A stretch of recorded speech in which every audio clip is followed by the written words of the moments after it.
श्रीमद् भगवत गीता को एक बहुत ही पवित्र ग्रंथ माना जाता है।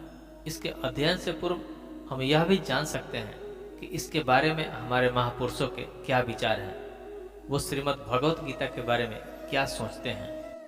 श्रीमद् भगवत गीता के 18 मुख्य बातों को भी इस वीडियो में आगे जानेंगे। अगर वीडियो आपको पसंद है तो लाइक और कमेंट जरूर करें।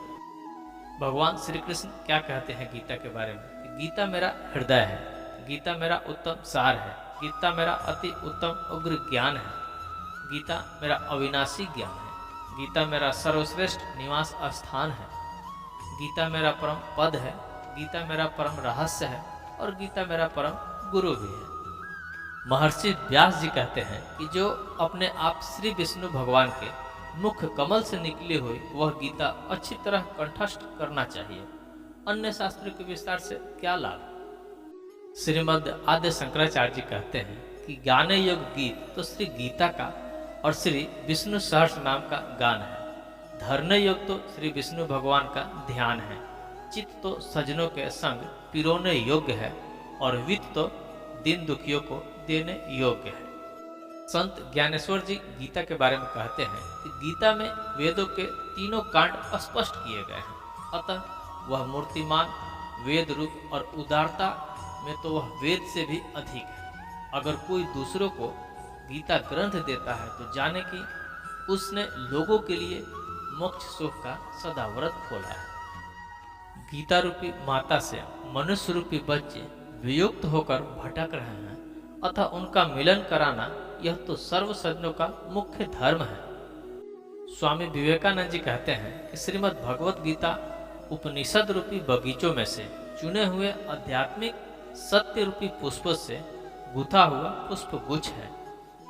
महामना मालवीय जी कहते हैं कि इस अद्भुत ग्रंथ के 18 अध्यायों में इतना सारा सत्य, इतना सारा ज्ञान और इतने सारे उच्च, गंभीर और सात्विक विचार भरे हुए हैं कि वे मनुष्य को निम्न से निम्न दशा में उठाकर देवता के स्थान पर बिठाने की शक्ति रखते हैं। वे पुरुष तथा स्त्रियां बहुत भाग्यशाली हैं जिन इस संसार के अंधकार से भरे हुए संकरे मार्गों में प्रकाश देने वाला यह छोटा सा लेकिन अटूट तेल से भरा हुआ धर्मदीप प्राप्त हुआ है। राष्ट्रपिता महात्मा गांधी कहते हैं कि एक बार मैंने अपना अंतिम समय नजदीक आया हुआ महसूस किया, तब गीता मेरे लिए अत्यंत आश्वासन रूप बनी थी।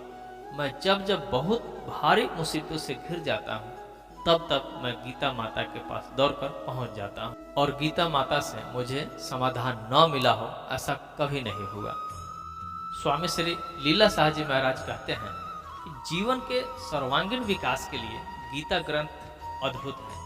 विश्व की 578 भाषाओं में गीता का अनुवाद हो चुका है और भाषा में कई चिंतकों, विद्वानों और भक्तों ने अपनी समीक्षाएं की हैं और अभी भी हो रही है और होती रहेगी, क्योंकि इस ग्रंथ में सब देशों, जातियों और पंथों के तमाम मनुष्यों के कल्याण की अलौकिक सामग्री भरी हुई है।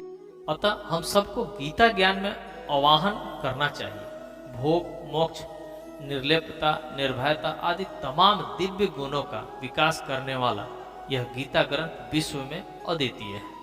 अमेरिकन महात्मा थारो कहते हैं, प्राचीन युग की सर्व स्मरणीय वस्तुओं में गीता से श्रेष्ठ कोई वस्तु नहीं है। गीता में ऐसा उत्तम और सर्वव्यापी ज्ञान है कि उसके रचयिता देवता को असंख्य वर्ष हो गए और फिर भी ऐसा दूसरा एक भी ग्रंथ नहीं लिखा गया है। H.F. मोलेम जो इंग्लैंड के हैं वो कहते हैं कि बाइबल का मैंने यथार्थ अभ्यास किया है, उसमें तो दिव्य ज्ञान लिखा है, वह केवल गीता के उदाहरण के रूप में ही है। मैं ईसाई होते हुए भी गीता के प्रति इतना सारा आदर भाव इसलिए रखता हूँ कि जिन गूढ़ प्रश्नों का समाधान पाश्चात्य लोग अभी तक नहीं खोज पाए, उनका समाधान गीता ग्रंथ ने शुद्ध और सरल रीति से दिया है। इसमें कोई सूत्र अलौकिक उपदेशों से भरपूर लगे, इसलिए गीता जी मेरे लिए साक्षात योगेश्वरी माता बन रही हैं। वह तो विश्व के तमाम धन से भी नहीं खरीदा जा सके ऐसा भारतवर्ष का अमूल्य खजाना है। श्रीमद् भगवत गीता की 18 ज्ञान की बातें। श्रीमद् भगवत गीता का उद्गम स्थान महाभारत का रण क्षेत्र है, जहाँ पर भगवान श्री कृष्ण ने पांडु पुत्र अर्जुन को गीता का उपदेश दिया था। जिससे उनके ज्ञान चक्षु खुले थे और वह युद्ध के क्षेत्र में आगे बढ़े। इसी प्रकार आज के मनुष्य के लिए यह उपदेश अमृत समान है।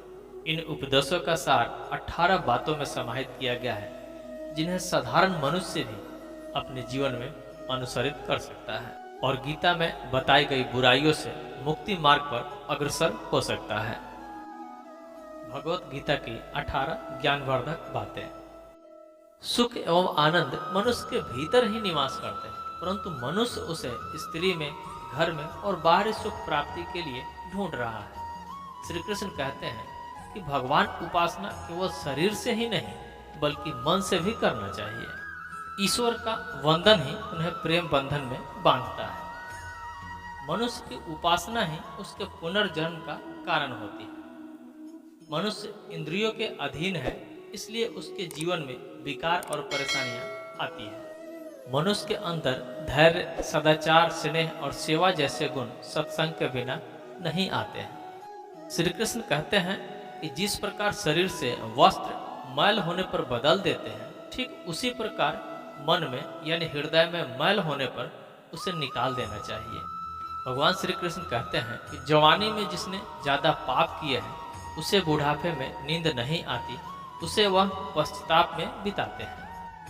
भगवान ने जिसे संपत्ति दी है उसे गाय रहकर सेवा करनी चाहिए, इससे भगवान प्रसन्न होते हैं। जुआ, मदिरापान, पर स्त्री गमन, हिंसा, असत्य, मद्य, आसक्ति और निर्दयता, इन सब में कलयुग का वास है। इसलिए इसका और एक नाम है घोर कलयुग।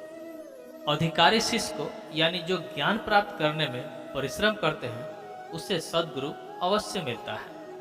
भगवान श्री कृष्ण कहते हैं कि मनुष्य को अपने हृदय को बार बार समझाने की कोशिश करनी चाहिए। ईश्वर के सिवाय उसका कोई नहीं है। साथ ही यह भी विचार करना चाहिए कि उसका कोई नहीं है इस ब्रह्मांड में भी जो उसका साथ देगा। भोग में क्षणिक सुख प्राप्त होता है, साथ ही त्याग में अस्थायी आनंद है। भगवान श्री कृष्ण कहते हैं कि सत्संग ईश्वर की कृपा से मिलती है, परंतु कुसंगति में पड़ना मनुष्य के अपने ही विचारों के कारण होते हैं। लोभ और मोह माया पाप के माता पिता कहे जाते हैं, साथ ही लोभ पाप का बाप भी है। श्री कृष्ण कहते हैं कि स्त्री का धर्म है कि रोज तुलसी और पार्वती का पूजन करे, इससे उनकी सुख समृद्धि हमेशा बनी रहती है। मनुष्य को अपने मन और बुद्धि पर हमेशा विश्वास नहीं करना चाहिए, क्योंकि ये बार बार मनुष्य को दगा देते हैं। खुद को निर्दोष मानना बहुत बड़ा गुनाहगार साबित होता है। पति पत्नी में पवित्र रिश्ता बनाए रखने से भगवान पुत्र के रूप में उनके घर आने की इच्छा रखते हैं। भगवान इन सभी कसौटियों पर कसकर जांच पर रखकर ही मनुष्य को अपनाते हैं। इसलिए मन में गलत विचार नहीं रखना चाहिए। सदैव आप किसी के साथ प्रेम भाव से ही रहना चाहिए।